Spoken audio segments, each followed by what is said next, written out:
আল্লাহর এক বান্দা ডাক্তার শফিকুর রহমান হাফেজাহুল্লাহ বর্তমানে বাংলাদেশের সবচেয়ে বড় ইসলামী সংগঠন বাংলাদেশ জামাত ইসলামীর আমির। 2 দিন আগে তিনি শর্ষিনা দরবার শরীফে গিয়েছেন পীর সাহেবের সাথে দেখা করার জন্য। আজকে তিনি বাংলাদেশের একজন খ্যাতিমান আলেম দ্বীন ইবনে শাইখুল হাদিস আল্লামা আজিজুল হক রাহিমাহুল্লাহর সন্তান মাওলানা মামুনুল হক সাহেব, একজন মজলুম আলেম, যার স্ত্রীকে জোর খাটাইয়া, বিবাহিতা স্ত্রীকে জোর খাটাইয়া তার বিরুদ্ধে দর্শন মামলা সাজাইছে জালেমেরা, ওই ইউসুফ আলাইহিস সালামের বউয়ের মতো, বুঝেন না? সেই আলেম অসুস্থ, ডাক্তার শফিকুর রহমান সাহেব দেখতে গেছেন। তিনি একবার দেখতে গিয়েছেন ফুলতলির পীর সাহেবের ওখানে, তিনি সাক্ষাতে গিয়েছেন।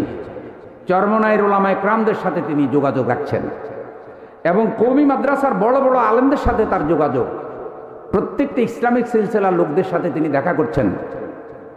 অথচ কোনো আলেম এবারও একথাও বলেছেন যে তিনি তো আলেম না। এই কথা শুনলে আমরা বড় কষ্ট পাই। মনে রাখবেন, মাদ্রাসায় পড়লে পাকাপোক্ত আলেম হয় বাংলাদেশে, এটা ঠিক, কিন্তু মাদ্রাসায় না পড়লেও কেউ কেউ আলেম হতে পারে কি পারে না? বড় কথা হচ্ছে আলেমদেরকে তিনি ভালোবাসেন এবং আলেমদেরকে ঐক্যবদ্ধ করার জন্য তিনি যাচ্ছেন। এত বড় একটা দলের আমির হওয়ার পরেও তিনি পীর সাহেবদের দরবারে যাচ্ছেন, কওমি আলেমদের কাছে যাচ্ছেন, আলিয়া মাদ্রাসার আলেমদের কাছে যাচ্ছেন, ফুলতলির পীর সাহেবের কাছে যাচ্ছেন, মাওলানা মামুনুল হক সাহেবের কাছে যাচ্ছেন। কারণ তারা বুঝতে পারছেন যে বাংলাদেশে এখন যে সময়, এই সময় যদি সকল ইসলামপন্থীরা এক না হয়, তাহলে এই সুযোগ যদি হাতছাড়া হয়, ইসলামপন্থীরা ভবিষ্যতে আরো বড় ধরনের বিপদেও পড়তে। সুতরাং আমি মধুপুরে আল্লাহ দিন কায়েমের জন্য, কোরআনকে বিজয়ী করার জন্য এবং বর্তমান সময়ে আমাদের দেশ হেফাজতের জন্য ইসলামপন্থীদের কি করণীয় আপনারাও জান। মনে রাখবেন, সকল পীর, সকল আলেম, সকল সিলসিলার মুসলমান যদি এক হয়ে যায়, নতুন করে জালেমেরা আর বাংলাদেশে মাথা উঁচু করে দাঁড়াতে পারবে না। আলেমরা জেগে উঠলে জালেমেরা সব পালাবে। আপনারা কি সমর্থন করেন? তাহলে নতুন করে আমরা আর হিংসা বিদ্বেষ দেখতে চাই না, মতবিরোধ দেখতে চাই না।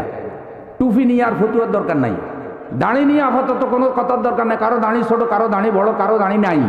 আচ্ছা, কেউ মায়ের ফেটে থেকে দাড়ি লইয়ে আসেনিও না, আস্তে আস্তে উঠে। মায়ের ফেটে থেকে আসলে কি সাথে সাথে দাড়ি উঠে না? প্রথমে উঠে 16-17 বছরে দাড়ি উঠে। প্রথমে কি বড় হইয়া যায় না, ছোট হইয়া উঠে? তো আস্তে আস্তে ছোট হইয়া উঠে, পরে না বড় হয়। সুতরাং এইসব নিয়ে কোনো ইখতিলাফ নাই। আমিন কি আসতে না জোর, এটা নিয়ে কোনো ইখতিলাফের দরকার নাই। কে হানাফি, কে মালিকি, কে সালাফি, কে আহলে হাদিস, এইসব কোনো ইখতিলাফ না। কে কোন পীরের মুরিদ, এটা কোনো ইখতিলাফ নয়। এখন হলো তুমি কে আমি কে, মুসলমান ভাই ভাই।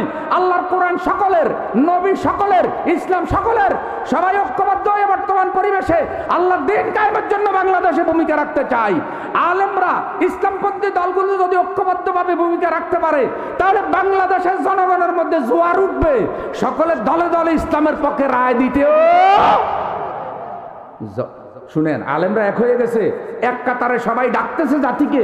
এটা যদি জাতি দেখে, আল্লাহর দয়া আসতে পারে, পুরো জাতি এক ধাক্কা ইসলামের পক্ষে এক হয়ে যেতেও পারে। হইয়া দেখেন, তারপরে বুঝবেন। আল্লাহ আমাদেরকে কবুল করো, জোরে বলেন আমিন।